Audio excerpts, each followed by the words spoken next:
Hey Shooby-Doodlers, how are you doing? I had a wonderful suggestion from Tina at the Moomy family, who are a wonderful YouTube channel that make great videos for children. Click up here to go and see them. She said it would be interesting to know my art story, and I thought, that's going to take a few episodes.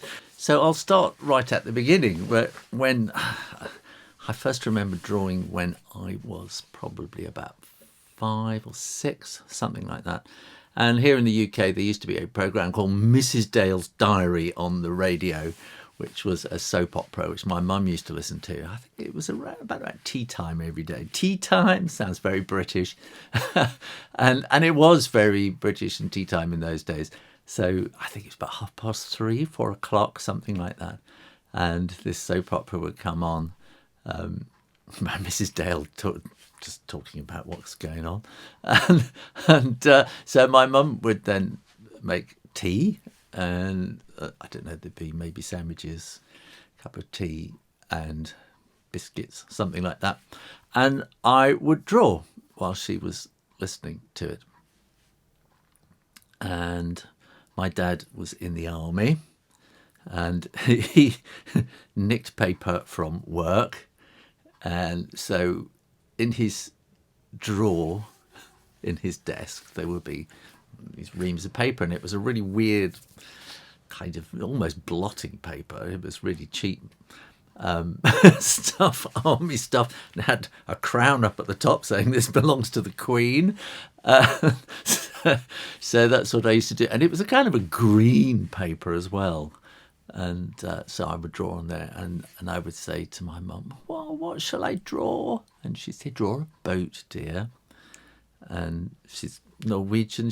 They just love boats, Norwegians. So that's all she could think of. And I'd go, I always draw boats. So then I would think of something else to draw. And I would settle down. So this is sort of once a day. It was kind of a routine of drawing. And interestingly, my son did something very similar. So when he was that sort of age, then after bath time, after supper, there'd be bath time and everything, and then sort of come down, and it was sort of quiet time before bedtime. And he would have half an hour of drawing every night, and it's just the same. So maybe it's a genetic thing to want to do this. I can't say I was terribly artistic. I was always very making stuff. I was always into making things. I was always very happy in my own company, and I think that is probably important. I quite often found it confusing in company with other children, and interacting with other kids. Would quite often get confused and hot and bothered, and would want to run away and be on my own. And I suppose that was part of it. So maybe that's where the kind of the being an author bit has come from, that I was quite happy on my own. I don't think I used to make up stories. I don't remember really doing that. But I was doing something. I don't know. I was always just trying things out, experimenting, just getting into things and wanting to pull things apart and find out how things worked. So I think that's where I was really coming from. And drawing was an exercise of, I suppose, relaxation and getting things out. But I think I was always thinking, and how do I do this? Get a piece of paper and just do kind of a sketch. That I can always remember doing that kind of thing. Then I went to boarding school when I was 5 years old. My parents were not very good at our education. I think I've been a little cross with them over the years about the way they educated us. My dad was in the army, and so the army sort of paid for us to go to boarding schools and things because we'd been moving around the world. And so at the earliest opportunity, they got rid of us, basically. And And looking back, they were a very damaged generation.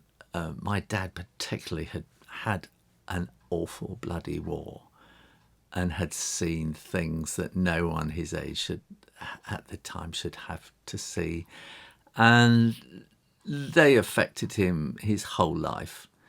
There was far too much alcohol sloshing around in my childhood. Yeah, so so I think they found it easier to not have us around. They had my mum was Norwegian. She'd been brought up under German occupation with all that. She'd spent her whole teenage years under German occupation, which, that has its own influence. And so they were just incredibly tight and would explode every now and then because they were so close together. But they were intricately bound together, and I think it was hard work for them to have us around. So they put up with us during the holidays and sent us away to boarding school, which I didn't particularly like. When I was 5, it was fantastic because I was the only boarder, and the head teacher was actually the lady. I've been kind of trying to find out about them recently. But anyway, the head teacher was actually the wife, and her husband was an amazing guy.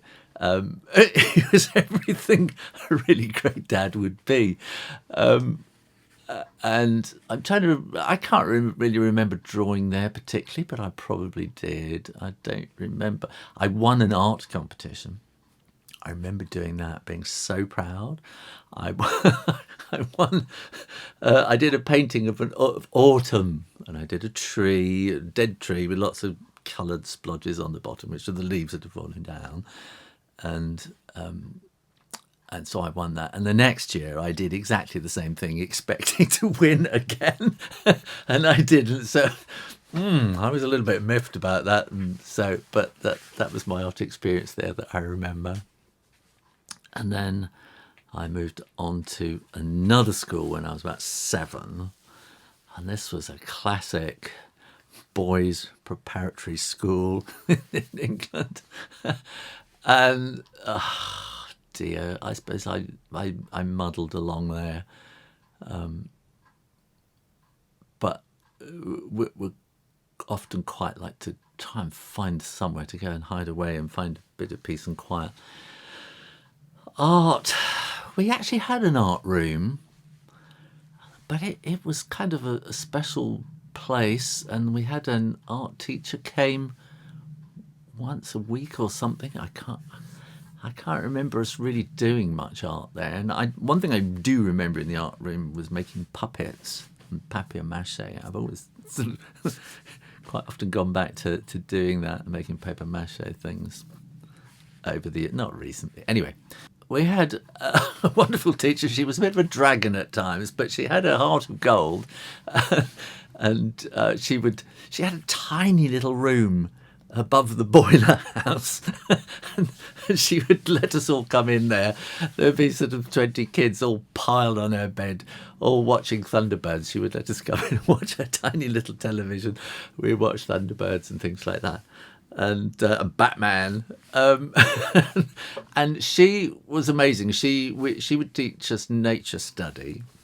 And we had blackboards in those days with chalk, and she had a box of coloured chalks, and they were her chalks, and she would come in and she would do about squirrels. And while she was telling us about squirrels, she would be doing these fantastic drawings on the blackboard in coloured chalks of squirrels, and we'd all be copying along.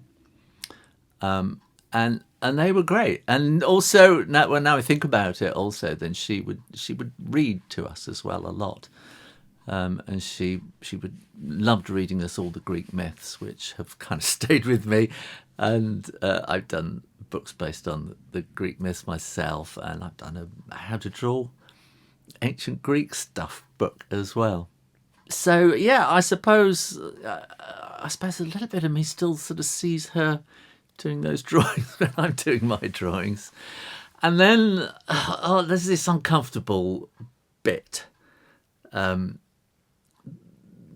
Rolf Harris. Rolf Harris was huge when I was a boy, and I thought he was absolutely fantastic. I loved Rolf Harris, and I loved watching him doing his painting. If you don't know Rolf Harris, he did the song Two Little Boys, you may have heard of. And he used to have this TV show, big primetime Saturday evening TV show, where he get people coming along and singing. And he did singing and dancing and stuff, but he did these painting things. And he would paint stuff. I found myself saying it yesterday in a video. I said, "Can you tell what it is yet?" and that was his thing. Can you tell what it is yet? And people would just sit there in awe of him, as he had these enormous sort of, I suppose they were great big 8x4 sheets. He would sort of paint. He was Australian, so he would sort of often paint these Australian scenes with gigantic brushes, and it was fantastic. And my sister got to work at the BBC, and she got tickets, and we went to see the show. So I actually saw him do this live, and he was just fantastic. And sadly, he's been brought down, sort of. You have to go back to Nietzsche, who says, "Put not your faith in idols, lest they fall down and crush you." and that's kind of what he did. It was so upsetting. You can look up what happened to Rolf Harris. I don't want to go into it. There was a time when I started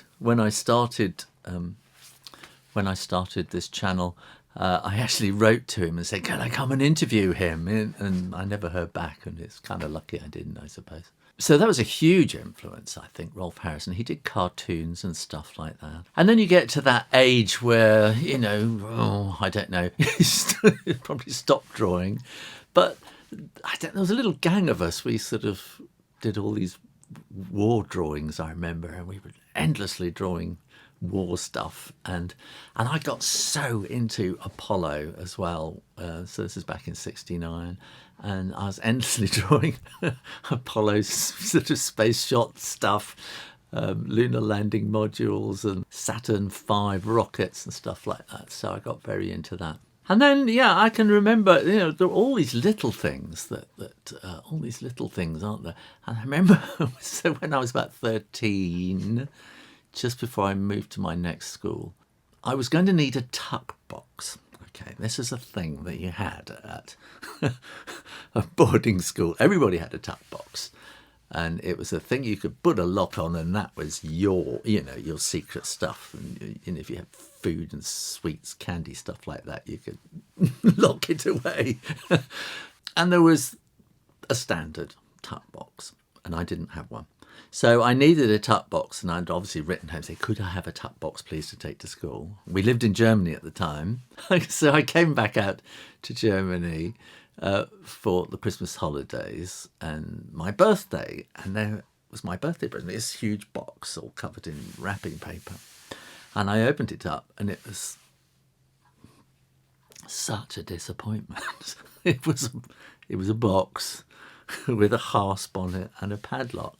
But it wasn't a tuck box. It wasn't a proper tuck box. And my dad gave me the key. And I didn't know what to say. And, for one thing, it's a school thing. You don't want that for your birthday. That's just something you get for school. You want something exciting for your birthday present, don't you? So anyway, I opened up the key, opened up the box, and inside it was stuffed. It was stuffed with models to make, paper, pencils, pens, stuff. Amazing. And so I must have just spent the rest of the time just making stuff. I can also remember I used to make stuff out of paper a lot and got very into making aeroplanes out of paper. And I was sort of, so I'd have to make these, getting the aerofoil shapes and stuff like that. Anyway. So that was exciting. That was a big kind of fillip, I suppose. That somebody had recognised I had this kind of making, drawing kind of thing inside me. And then I went to this very posh school. And again, my parents got it completely wrong, and they sent me in the summer term, which so to an entirely different regime, a really weird regime to get into. So of course my whole cohort were already sorted; they knew where they were, and I had to kind of find my way in there into lessons I didn't understand because the maths had changed. It had gone into this new maths. There were all these new histories and things like that. I hadn't come through. I hadn't done the first two terms, so I didn't know what the hell was going on, really. And then there was the art department there. I don't know what that was about. It was run by the PE teacher, who was, I don't know, I didn't like him at all. I didn't trust him. He kept going on about motifs. And I didn't like him. He was the gym teacher as well. I didn't like him in the gym. So that didn't really work. I did a lot of making. We had these funny little cubicles that, great big room, and we all had a little cubicle desk and a kind of few shelves above. And I'd sort of spend my time in there. Of course, there's no light, so it's quite dark. Making models and stuff like that. I don't particularly remember drawing. And then I got to be big friends with a guy called Glyn Wiles, who was in my house. So the school was split up into different houses where you all actually lived. So we lived together in this house, Glyn and I. And there were the two desks in the window, which nobody wanted because they wanted their own cubicles. And in the end, we thought, we'll have this because you get this great big desk, in fact. So we shared this together. And his dad was an illustrator. So this is kind of where it all really starts, I suppose. And his dad did illustrations for women's magazines. And Glenn was a bit of a rebel. I was just a hot-tempered, confused young man. Glenn was a rebel. And he led me astray a bit. Well, this is in Canterbury. Every Sunday we had to go to a cathedral service. But once a month it would be an evensong. So that meant that you kind of had the day to yourself. And so we would sneak out. The school was in the cathedral grounds, okay, this is, I know. And we were locked inside the old city walls, basically. And so we would wake up early, sneak out, climb over the walls, and start walking off towards where his parents lived. And I suppose they lived, I don't know, 5-10 miles outside town, I'm not quite sure how far. In the marshes, in this extraordinary place. And they had this fantastic Elizabethan house with thatched house, timber frame, and we get sort of up the road and eventually find a telephone box, call his mum up, and she come out and pick us up. And then we go there and she'd cook an enormous, great big fried breakfast and stuff, and then we'd just hang out for the rest of the day in this amazing place, Stodmarsh, in the marshes, in the middle of nowhere. And his dad had a barn, and in the barn he worked, and it was stuffed with magazines, just piles and piles and piles of magazines, which were his reference material. I have to add these extra little bits in during the edit. He also had masses and masses of art books. And I think that was my first real introduction to art. And, and we would just spend the afternoons just lounging around listening to Jimi Hendrix, reading art books, these big, beautiful things with lots of pictures in. And he would sit there, there was a window, and he had his easel or whatever and paints and stuff around it. fag in a corner of his mouth, painting away. And if you look up, I'll put a link. I'll see if we can find Wally Wiles. That you'll find some of his work online, I'm sure. And I remember watching him painting a kind of 18th century highwayman robbing a coach, and all these beautiful women in their fantastic costumes and bodices being ripped off and stuff like that. You know, it was the women's magazine stuff that he did. And he also then built a new studio a bit nearer to the house. And this kind of, I've got this thing in me now, I need to build a new studio. I built this one. I built the thing I'm sitting in now because I was influenced by Wally Wiles all that time ago. And he built this thing by hand. And one Sunday we were there. He got this enormous piece of oak to put over what was going to be the big window that he would work by.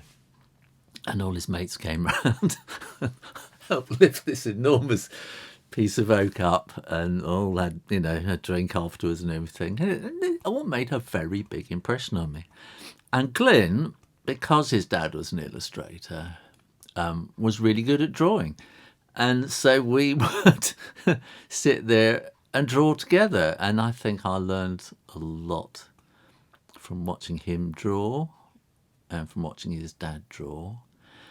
And we, I mean, one really interesting time was, so we were smokers.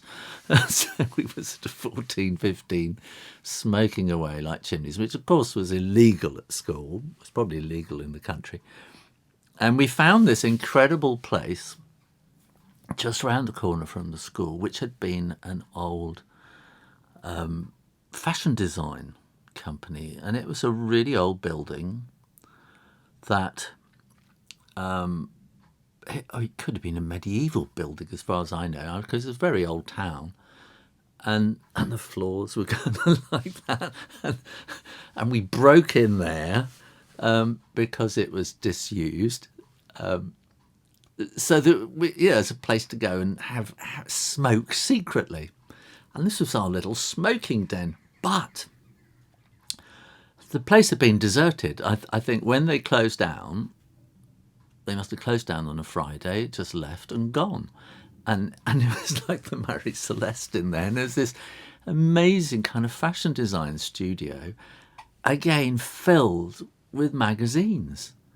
And we just would read all these magazines. And there were samples, material samples in them, little squares like that of broderie anglaise and stuff like that. So we would rip these out. And we went back to school and we were sort of sewing these squares together, making hats and things like that. And we were the oddballs at school there. We didn't really fit in. Everyone else was into playing cricket and rugby, sport, rowing, or music. Music was the other big thing there, and art was. You only got to do art if you were the teacher's pet, really. And as I say, I didn't trust the teacher there. I didn't like him at all. So, yeah. So I had that, and then we both left when we'd just done O-levels. So, and I did, my school career was so screwed up. I took O-levels far too early. I didn't know what was going on. Failed them all. I left. Glyn left, and I went to another school where this is where I started wanting to be a rock star. But I did a lot of kind of doodling and designing and stuff for, sort of potential rock bands and things like that. So I was very into sort of designing, I think, things like that. Was I still drawing? Yes, I was. And I retook my O-levels and we had to do a history project. It was a new thing then. So it was coursework. It was really early version of coursework. And So we had to do a history project, the history of. So everyone was doing, Henry VIII, the history of the Industrial Revolution, and I decided to do the history of women's fashion until 1926 or something, which involved a lot of drawing of women's fashion. And this is a boys' school. The teacher didn't understand what was going on. That's a whole other thing. Then I'd sort of worked out I'd like to be a fashion designer because that's where all the beautiful women were. It seemed like a slam dunk, that one. So then, what else was I doing? So in the meantime, of course, I'd learned to play guitar. Wanted to be in a rock band, wanted to be a rock star, all that kind of stuff. And yeah, I was always just drawing, I think. I don't think I was terribly good at it. But the way the curriculum and everything worked as I was growing up anyway, was you reached a point where I think I was only about 13, 14 when they said, right, what are you going to be? We're now going to start funneling you towards that. And you had a choice between arts and sciences. Well, arts meant history and English, and that wasn't me at all. Now I know that I'm kind of dyslexic, have troubles writing, and English did not appeal to me at all. And arts did not mean doing art at all. So I got pushed into doing the sciences, which I love. I love the sciences. I'm a geek at heart. But all the maths in it just meant that most of the science that they were trying to teach me was unintelligible because I just didn't get the maths at all. And then this weird thing happened so eventually, so around about 16, so what are you going to do?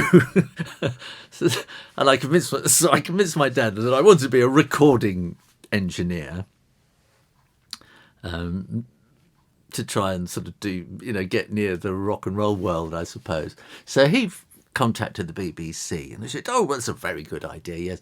Well, tell him to read maths. It doesn't matter if he passes it or not, but to have a grounding in maths would be good.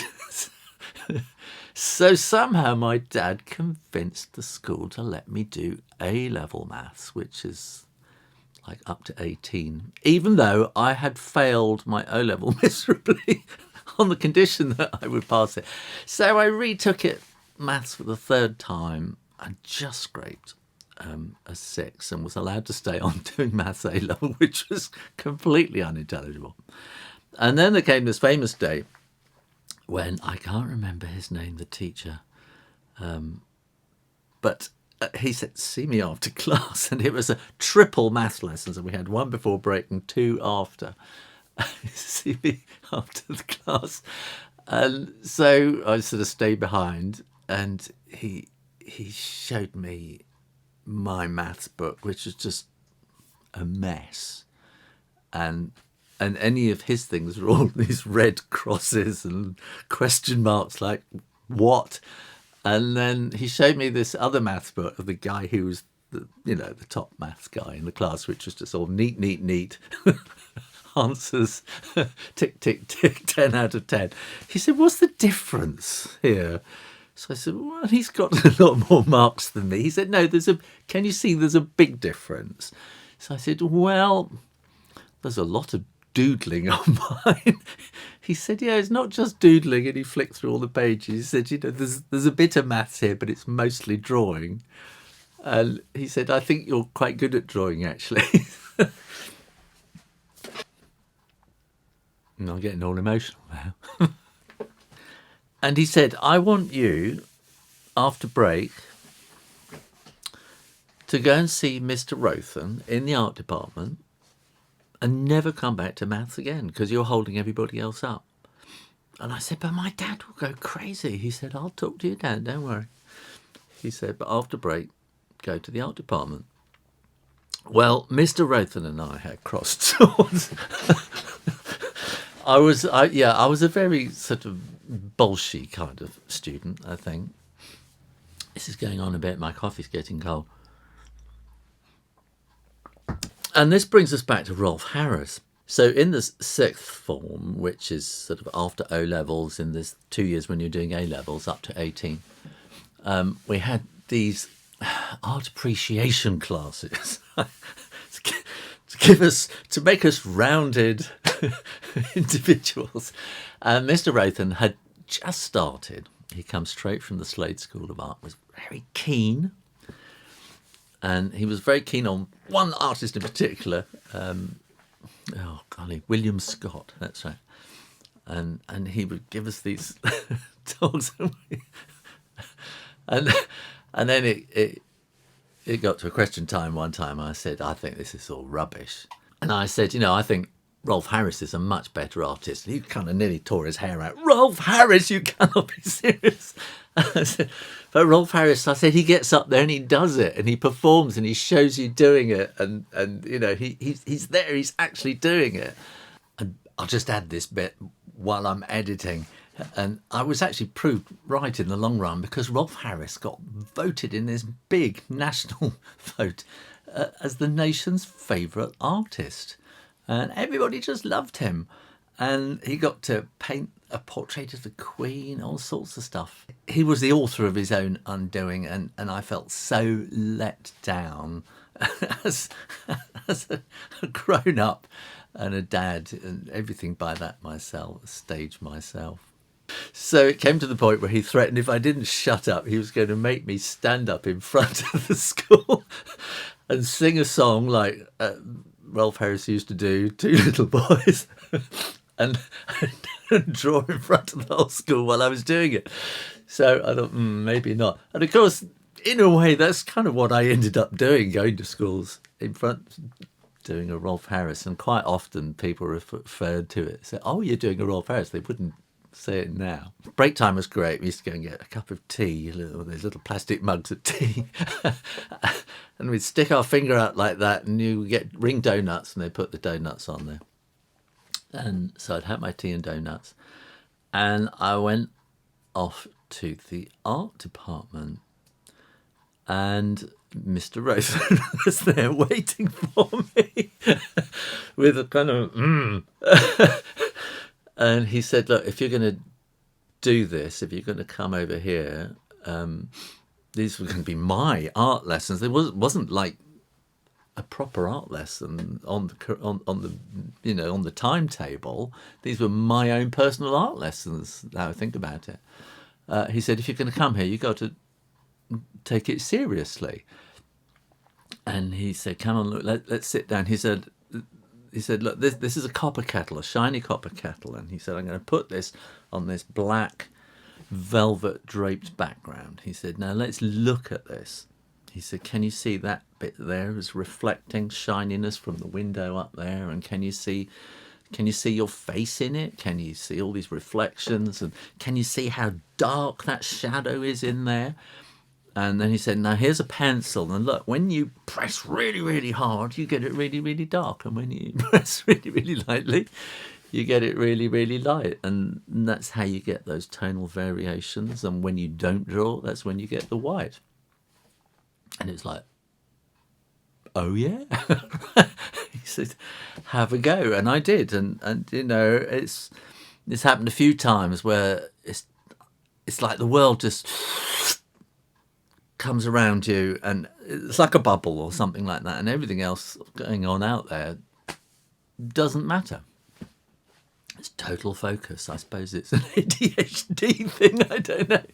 Anyway, so that's what I did, and as I remember it, it was brilliant. I mean, it obviously wasn't, but he came along and looked at it and said, yeah, he said, you can draw. And it's like, whoa. And he said, okay, well, what we'll do is we'll put you in for an art O level. So I had about 6 months to go from 0 to an art O level. He said, so that will give you something to aim at. And I did that. And basically everything else went out the window that day. And I got home and And I don't know, somebody had phoned my dad or something, what the hell's this all about? And famously he said, no son of mine's going to be a namby-pamby artist. But and now I look back, it's just pure jealousy, because that's what he would have liked to have been. Really.